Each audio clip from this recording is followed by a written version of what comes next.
Hello everyone. Last video we discussed this Joseki, and in today's video we'll talk about what happens when black pincers from the outside and lets white comes in. So when black pincers from the outside, he clearly wants the outside influence more than territory. But at this point, white should still take the 3-3 point because this is the biggest point locally. And as you can see, if white simply jumps out, then you can see that this exchange is extremely favorable for black, considering that in the previous video we see that white has an extension to the right. So at this point, white should play here. Now, before I continue, I should mention that when black plays the pincer, it's best played if white doesn't have a ladder breaker on the upper right side in this area. And as you can see, at this point, white should double honey to come out. If white doesn't, then white is trapped on the inside because there's a double honey here. And because as you can see, this is not good for white. So white will have to come back, and then black connects. And now this is really good for black. Black gets the outside influence, and white is living on the second line. So this is not good for white. So white at this point double honeys, and this is the end of the sequence. And as you can see, black captures white in the ladder. In the future, of course, white has a sente move in this area, and then black will have to fix by either capturing or playing a move close by to capture white in the ladder. So white has this sente move because it's ladder. Now, if white doesn't want that, if white doesn't have a ladder break on the right side, well, if white does have a ladder break on the right, then this won't work for black. If white already has one, if white doesn't have one, and white doesn't like that variation, white can also play here. This is a very interesting move. At this point, black's correct response is to play here, and then Atari again, and then white will cut here. So let's go back. If black doesn't Atari and simply connects, then white will connect from the bottom as well. At this point, if black tries to capture, then white will do the same on the other side, and this is not a good result for black. If black tries to run out, white can threaten and then run out. So black's shape is bad, divided in different groups. So this is not good for black either. That's why black should Atari here, and then white will cut, and then black will take.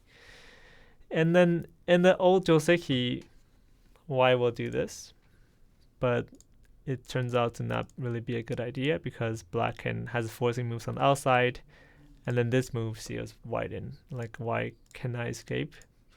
White, it's Atari, you have to come back. And so you can see white is completely sealed, and it's not really good. I have seen moves where I think white will do this. I think it's slightly better, but still, it leaves more agi on the outside. But still, this is not really a good result for white, and which is why now there's a new innovation where white will Atari first, and then black connect, because black doesn't really have enough code threads in the beginning of the game to fight this. So black connects, and now when white does this, when black does the forcing moves on the outside, white doesn't have to connect here. White can just push, and black has a free move here, and then at this point we'll have to try to fix his shape. White peep, and then black extends, and this is the end of the sequence. And at this point, white this group is already alive. He has one eye here and actually another eye here, even if black takes center. So this is really good result for white. Like white can come back here in the future to make black really uncomfortable here. And let me show you why white is alive. If black comes in to try to kill white, white can poke and then do a throw in here to create connection issues with black. When white plays here, black will have to connect from the back. If black doesn't, then white can actually capture black like that. So this is a sente. Black do move.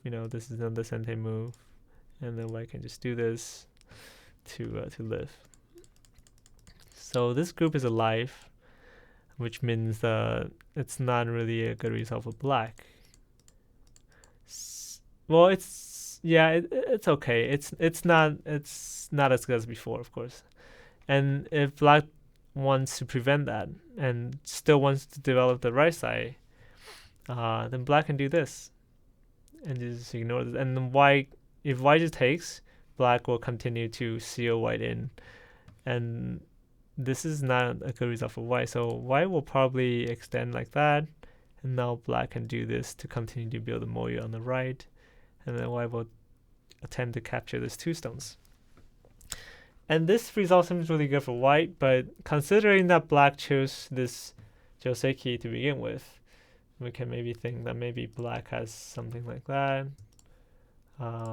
Maybe this could be the game where black plays here, and then white start point, black does this, white does that, and black gets the corner. This is a pretty it's plausible game. And at this point, white comes in between the black groups to try to divide black, and then black pinches white from behind to try to build moyo on the right. So in this sense, this sequence will make sense for black. And these two stones can still be used in something like a balance fight might look like this, where black tries to come out, and then cross cut to fight. White comes back to connect, and then black does this to try to seal white in, and white can continue fighting like that. The sequence I'm about to play out has been studied to be about a balanced fight for both sides. As you can see, if white tries to eat the two stones now, this is not a good enough result for white because black gets a really strong outside group, and the inside is actually not really white's because eventually black can push and do this. White cannot stop black from connecting on the bottom. So this is not a good result for white. So white should continue to fight like that. Like that, and then this threatens to capture black in a ladder eventually. So black turns, white turns to kill these two stones. Of course, there's agi here that can be used later, and I'll tell you how. So at this point, black does the cut here to threaten both sides, and white, this group is big, so white has to save the inside, but white cannot simply connect because now there's a fight between to survive for this group, and the fight depends on this ko, and it's just too risky for white. So white will probably have to do this, even though it gives black a free move. White will have to, and then capture this stone here. And this is the end of the sequence. White gets inside and black gets outside. Eventually, black also gets free moves, like black will do a throw in, and then the Atari, and now white has to capture here, and then black will do this. So this is a really good result for black. Black gets a really strong outside group, but white gets a really large territory on the inside as well, and is out on the top. So this is a balanced fight. If white, and now let me explain why the throw-in is a good idea. If white connects, black will be able to actually do a lot of damage on the inside. Because now white only has 2 liberties. I mean, this won't work because, white would just capture. White would just connect.